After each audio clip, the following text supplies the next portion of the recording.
आज हम इस वीडियो में पढ़ेंगे इंडिया जीके से रिलेटेड 5 इम्पोर्टेंट क्वेश्चन। इसमें सिर्फ 5 इम्पोर्टेंट क्वेश्चन नहीं होंगे, बहुत सारे फैक्ट भी होंगे जो आपके आगे आने वाले एग्जाम में बहुत काम आने वाले हैं। तो चलिए आज का अपना ये वीडियो स्टार्ट करते हैं। पहला हमारा प्रश्न है, रावी नदी का वैदिक नाम क्या है? अस्किनी, सुतुद्री, परुशिनी, कालिंदी। तो इसका सही जवाब होगा ऑप्शन सी। अब आगे हम देखेंगे जो वैदिक नाम है नदियों के वो क्या क्या हैं जो हमें एग्जाम में पूछे जा सकते हैं। पहला है चिनाब नदी का वैदिक नाम है अस्किनी। सतलुज नदी का वैदिक नाम है सुतुद्री। यमुना नदी यमुना नदी का वैदिक नाम है यामी। कालिंदी भी बोलते हैं यमुना नदी को, लेकिन ये वैदिक नाम नहीं है, ये अन्य ग्रंथों में बोला गया है। रावी नदी का वैदिक नाम है पुरुषनी। झेलम नदी का वैदिक नाम है वितस्ता। और व्यास नदी का वैदिक नाम है बिपाशा।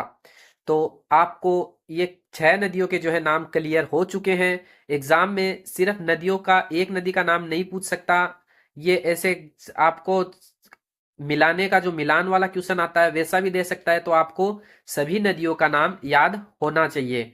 उसके बाद में हम चलते हैं क्वेश्चन नंबर 2 पे। मोहनजोदड़ो किस नदी के तट पर स्थित है? रावी नदी, सिंधु नदी, घग्गर नदी, सरस्वती नदी। इसका सही जवाब होगा सिंधु नदी। मोहनजोदड़ो जो है सिंधु नदी के तट पे स्थित है। मोहनजोदड़ो और चनहूदड़ो दोनों सिंधु नदी के तट पे स्थित है। रावी नदी के तट पे कौन सा स्थल स्थित है? हड़प्पा। घग्गर नदी के तट पे कौन सा स्थल स्थित है? कालीबंगा। और उसके बाद में आगे हम इस वीडियो में देखेंगे सिंधु घाटी सभ्यता के प्रमुख स्थल और उनसे संबंधित नदियां, क्योंकि इसमें भी ऐसे मिलान करने वाला क्वेश्चन पूछ सकता है। तो सिर्फ एक सीधे सीधे क्वेश्चन याद होने से काम नहीं चलेगा। तो चलो देखते हैं। मोहनजोदड़ो कौन सी नदी के तट पे है? सिंधु। जनहूदड़ो कौन सी नदी के तट पे है? सिंधु। सूतकांगेडोर दास्क नदी के तट पे है। हड़प्पा रावी नदी के तट पे है। रोपड़ सतलज नदी के तट पे है। लोथल भोगवा नदी के तट पे है। कालीबंगा घग्गर नदी के तट पे है। बनवाली सरस्वती नदी के तट पे है। धोलावीरा लूणी नदी के तट पे है। उसके बाद में आते हैं गायत्री मंत्र। गायत्री मंत्र का उल्लेख जो है कौन से वेद में मिलता है? सामवेद, ऋग्वेद, अथर्ववेद, यजुर्वेद। इसका सही जवाब होगा ऋग्वेद।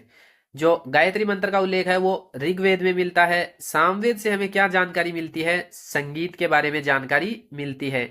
अथर्ववेद से हमें जादू टोने के जो मंत्र हैं उनके बारे में जानकारी मिलती है। यजुर्वेद से हमें यज्ञों के बारे में जानकारी मिलती है। तो चलो अब हम देखते हैं गायत्री मंत्र से रिलेटेड इंपॉर्टेंट फैक्ट।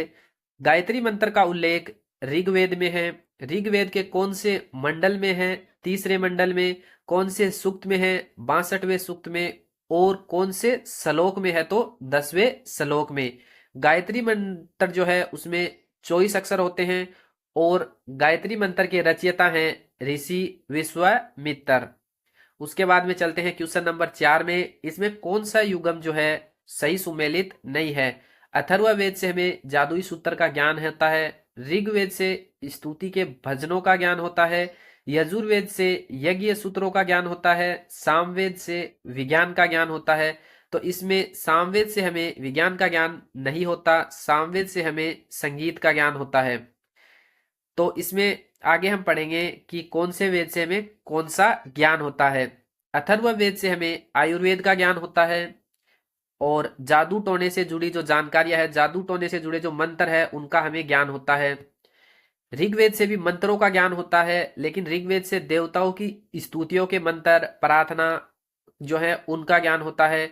ऋग्वेद से हमें जल चिकित्सा, वायु चिकित्सा, सौर चिकित्सा, मानस चिकित्सा, हवन चिकित्सा के बारे में भी जानकारी मिलती है।